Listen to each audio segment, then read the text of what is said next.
बड़ी खबर इस वक्त आ रही है। ऑपरेशन सिंदूर को लेकर विपक्ष लगातार मांग कर रहा है विशेष संसद का सत्र बुलाने को, लेकिन फिलहाल जो खबर आ रही है विशेष सत्र नहीं बुलाया जाएगा। विपक्ष की मांग पर केंद्र सरकार विचार नहीं कर रही है। सरकार का कहीं ना कहीं ये मानना है कि मॉनसून सत्र में चर्चा की जो मांग है उस पर विचार जो है नहीं वो कर रही है, क्योंकि मॉनसून सत्र कुछ ही दिनों में शुरू होने वाला है। ऐसे में सरकार को ये लगता है अनंत कि जब सत्र शुरू ही हो रहा है तो अलग से सत्र क्यों बुलाया जाए। जी बिल्कुल। और सीडीएस जो है हमारे अनिल चौहान, उनके बयान के बाद ये मांग और ज्यादा तेजी के साथ कांग्रेस ने उठाई है। हालांकि मांग पहले से लगातार कांग्रेस पार्टी कर रही थी, विपक्ष की और भी कई पार्टियां इसमें शामिल थी, लेकिन अब देखना यह है कि फिलहाल सीडीएस के बयान के बाद ये मांग जो कांग्रेस ने तेजी से उठाई है उसमें बाकी दलों का स्टैंड क्या है, क्या वो भी कांग्रेस की इस मांग के साथ खड़े हैं। तो फिलहाल सूत्रों के हवाले से खबर यही है कि मांग पर विचार नहीं किया जा रहा है। सीधे हम रुक करेंगे, हमारे सहयोगी अखिलेश शर्मा हमारे साथ जुड़ गए हैं। अखिलेश, दो बातें आपसे समझना चाहते हैं।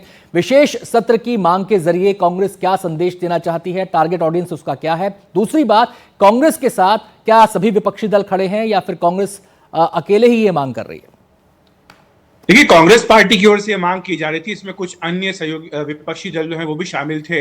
कई अन्य दलों ने भी यह मांग की है कि ऑपरेशन सिंदूर को लेकर सरकार विशेष सत्र बुलाए, क्योंकि जो सारे तथ्य हैं वो सरकार को देश के सामने रखने चाहिए। खासतौर से जो सीडीएस का बयान आया जिसमें उन्होंने कहा था कि भारत को भी इसमें कुछ नुकसान हुआ, तो इसको लेकर के ये मांग फिर ज्यादा जोर पकड़ी है। लेकिन सरकार का स्पष्ट तौर पर कहना है कि जहां तक ऑपरेशन सिंदूर का सवाल है, विशेष सत्र की मांग को वो स्वीकार नहीं कर सकते, क्योंकि इस सर्वदलीय बैठक में सरकार पहले ही ऑपरेशन सिंदूर से जुड़े सारे तथ्य विपक्ष के सामने रख चुकी है।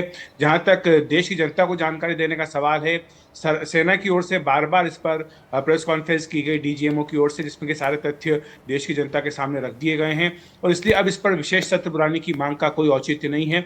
ये मांग जो है वो खारिज कर दी गई है।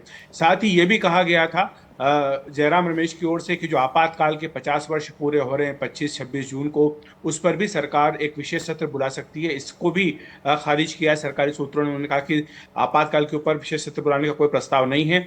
और ये भी बात आई थी सामने कि जब मानसून सत्र होने जा ही रहा है जुलाई के तीसरे सप्ताह में, तो ऐसे में अब जून एंड में विशेष सत्र बुलाने का कोई फायदा नहीं है। जो भी मुद्दे हैं उन पर मानसून सत्र में चर्चा हो सकती है। जहां तक ये प्रश्न आ रहा है कि क्या ऑपरेशन सिंदूर पर मानसून सत्र में चर्चा होगी, तो सरकार ने फिलहाल इस बात से इनकार किया। उन्होंने कहा कि सारे तथ्य सर्वदलीय बैठक में पहले ही रख दिए गए हैं। शुक्रिया अखिलेश आपका इस पूरी जानकारी के लिए।